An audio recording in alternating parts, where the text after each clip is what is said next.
Okay, here's a review for practice. Eijanaika, the dance part of it. We're gonna do a correction. I'm really sorry. It's for the train line. I mentioned at the very end. So we're gonna actually start with our left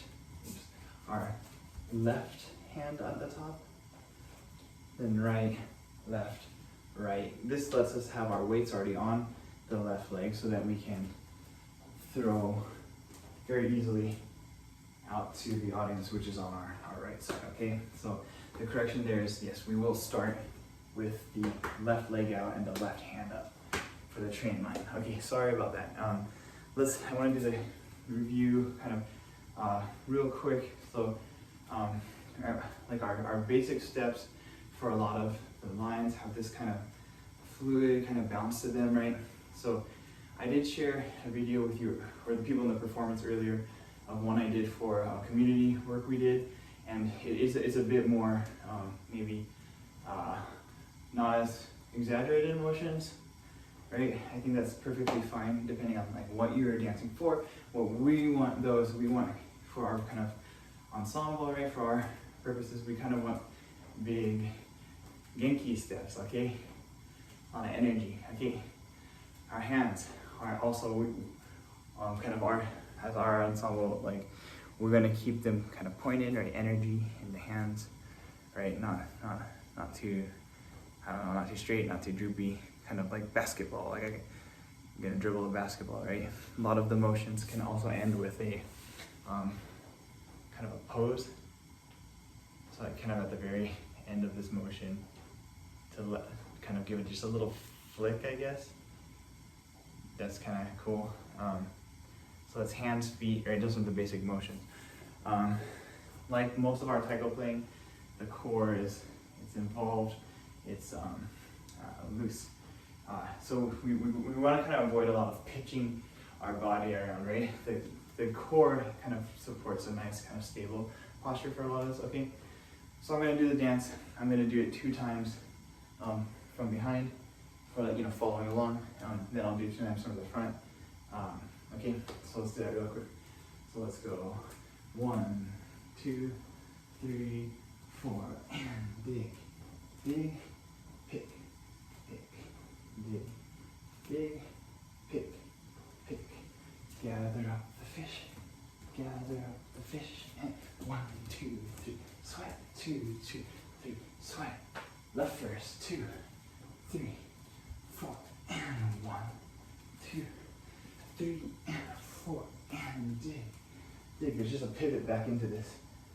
And dig, dig, pick, pick, gather up the fish, gather up the fish, wipe the sweat away, and 1, 2, 3, and big motion here, and 1, 2, 3, and 4.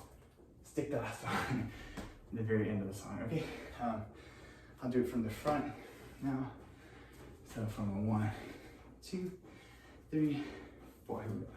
Dig, dig, pick, pick, dig, dig, pick, pick. Gather up some fish, gather up some fish, and wipe the sweat away, and wipe the sweat away. Big motions here. 3, 4, and 1, 2, 3, and pitch, pivot, 1. Pick, pick, and dig, dig, pick, pick. Gather up some fish, gather up some fish, and sweat, and sweat. And a real big circle here if we can. And 2, 3, and stick. Okay. Yeah, so quickly, one question we had about gaze, where are we looking as we're playing? So this is a bit for what we'll do. Like if you're at a Obon kind of dancing, you know, if it's for religious kind of purposes, when you're kind of with your community, right? Like, you know, you'll probably be looking inwards, you'll be looking at your friends and stuff, right? For the performance that we're gonna do, this is gonna be a little bit of a stage face, right? That we won't turn all the way at things, we'll kind of, let me just demonstrate in context. So as I'm doing my digging and my picking, right, I'm gonna freeze. I'm not looking at my hands, right? I'm not looking at where my shovel hits the earth. I'm actually looking, so from here, I'm looking actually forward a bit. My face is presented more to the audience, okay? Or to kind of an observer, right? Same thing when I'm picking up here, instead of looking at my hands, my gaze is actually forward, okay? So that's dig, dig, pick, pick, dig, dig. I mean, it still gives the appearance that I'm looking at, right? But it's kind of more for the audience. So this one, the important thing here is not to just let the head or the torso come down too much. So even if I'm looking down a little bit, as I kind of plunge into this, right?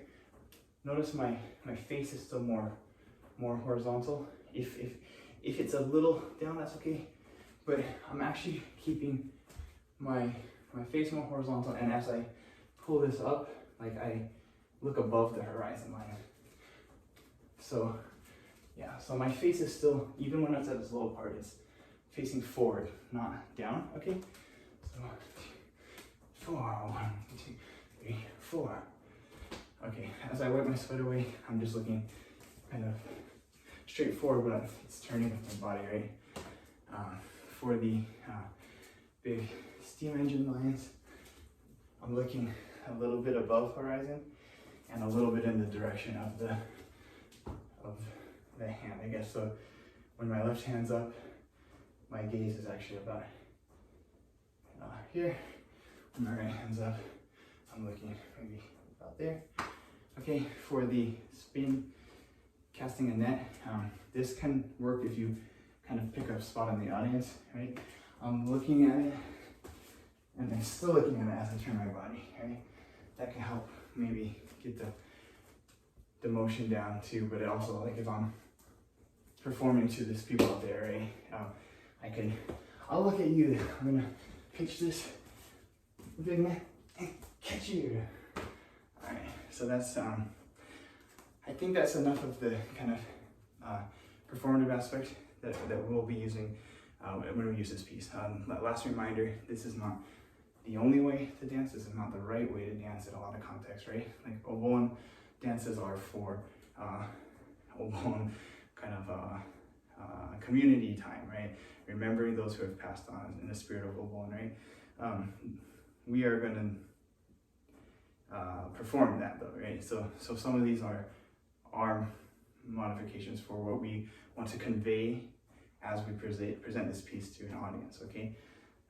The most important thing for any Obon dance though is that you kind of just feel it, have fun with it, okay? So I hope you enjoy this dance. Thank you for learning it today and practice it. Please let me know if you have additional questions. Remember, the correction that I mentioned at the very end of the practice is we will start with the left hand on the top.